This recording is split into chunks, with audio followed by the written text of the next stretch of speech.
when you started? I just was really interested in exploring this idea where you're sort of tackling it from both sides. You are literally marrying the most charming, simplest ideas with the most complicated digital technology that was available to us. I wanted to take that notion of real and just sort of extend it out. We just wanted it to feel like you were really on this Star Wars journey in the movie, and all these things were really happening. And that is not a simple thing to do.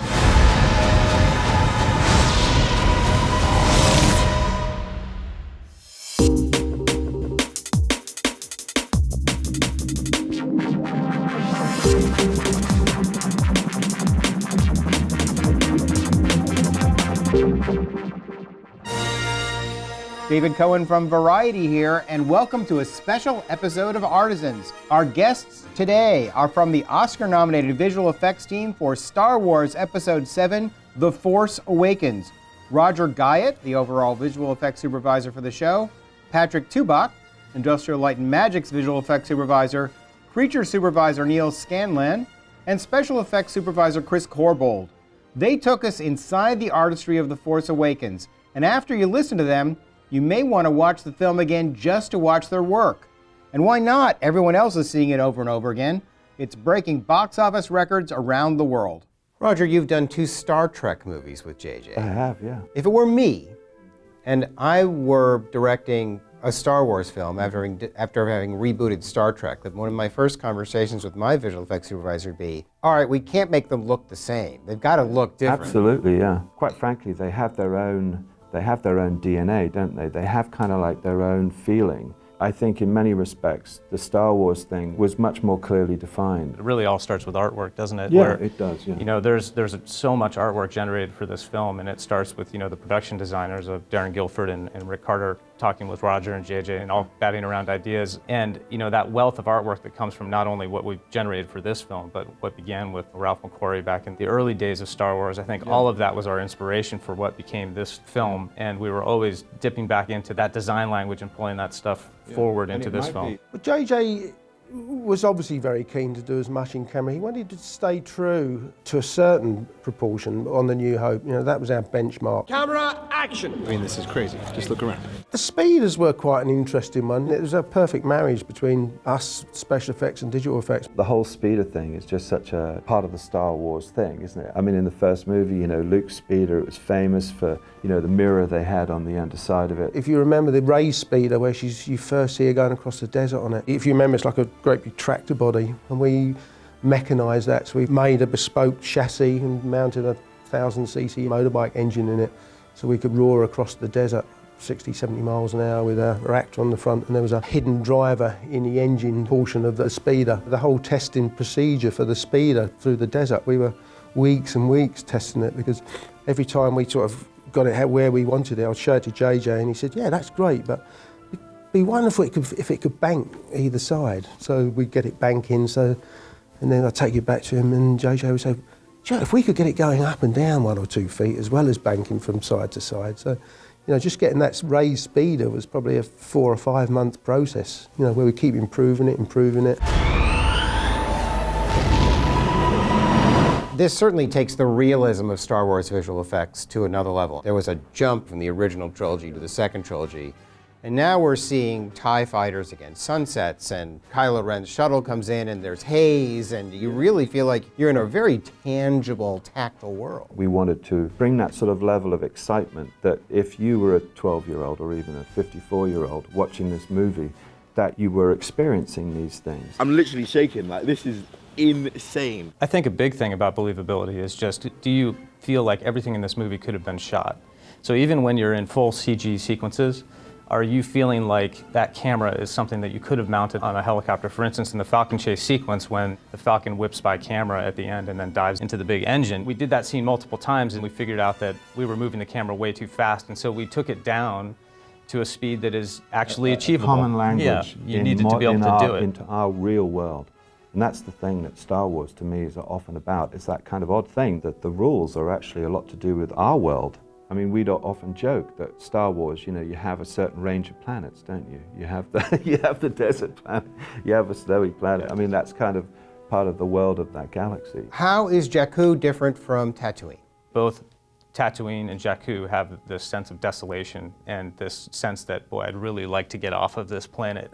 This is not where a hero wants to live. This is where you begin, and I think that's a great parallel between the two. Is there anything I might do to help? Not unless you can alter time, speed up the harvest, or teleport me off this rock. But at the same time, I think this graveyard setting was one that is a very different sort of place. The real genius behind that is that it connects the old and the new in such a way that is very familiar for the fans.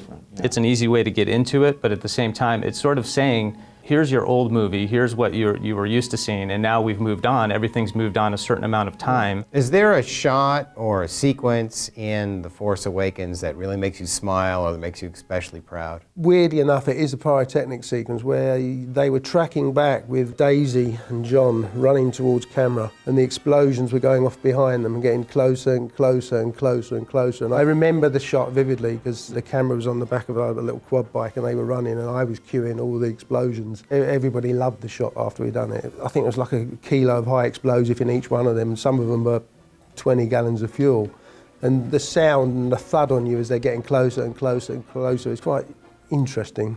60 portions. There are 110 creatures and droids in the film. The whole idea that we wanted to do was to try and make the creatures and the droids not a special effect, but to be just part of the Star Wars world. Maz Kanata. Maz was the very first thing that we ever engaged with on the project. When I first met with Rick Carter, Maz was a burning issue. Trying to find a design for Maz was a very important first place to start. And it's an incredibly difficult thing to do because at one end of the scale, in many ways, we have such iconic characters like Yoda. At the other end of the scale, we have incredible iconic characters like E.T.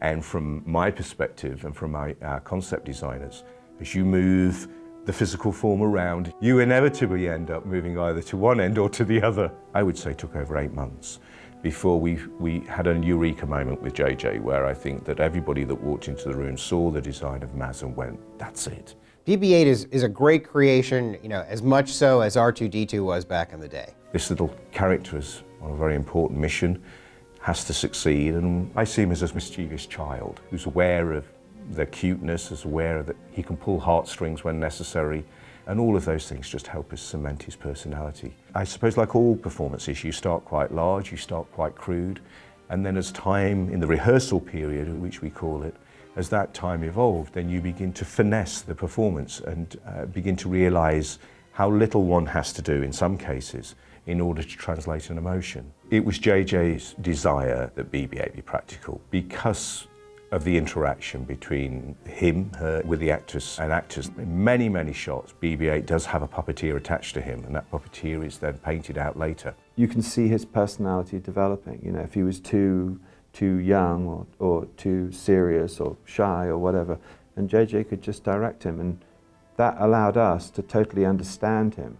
And when we did our CG, you know when you've got it right because you've seen him. And if he did something that was out of character, you immediately knew it. So you have practical puppeteering, you have animatronics, you have people in suits, and you have full CG. You've got really every technique there is. There's even circus performers, the large robot that sort of lumbers from Maz's castle at the opening sequence of Maz's castle is played by a stilt walker. So the tricks were to try and step outside of a all technological approach, and to learn from my years and guide the crew of people in a way of saying, well, let's try and find the most simple approach that we can and use performances as our holy grail in a sense. If a character is technologically brilliant but is not performable, we haven't achieved anything. Let's make them simple and highly performable and allow JJ to see them not as special effects but as characters. Let's talk about the Millennium Falcon chase on Jakku.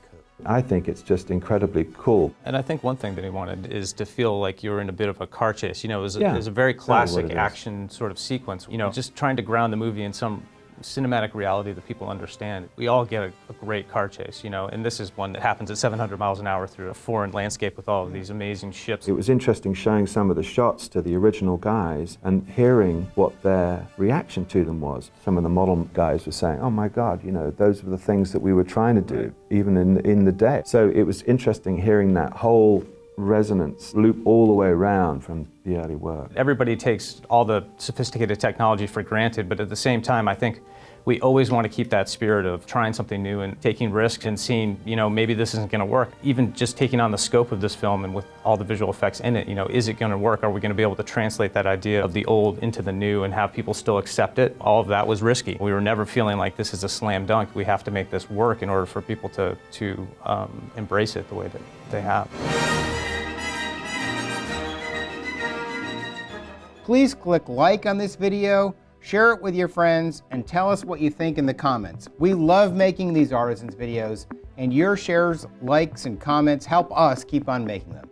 For more on VFX, click on the box on the left to see top visual effects supervisors reveal how they judge great visual effects work. Click on the box on the right to go inside the visual effects of Robert Zemeckis' The Walk, which is nominated for VFX Society honors. To never miss an Artisans video, click on the subscribe button. That'll sign you up for the Variety channel. There's a new Artisans video every week, so come back soon. Thanks for watching.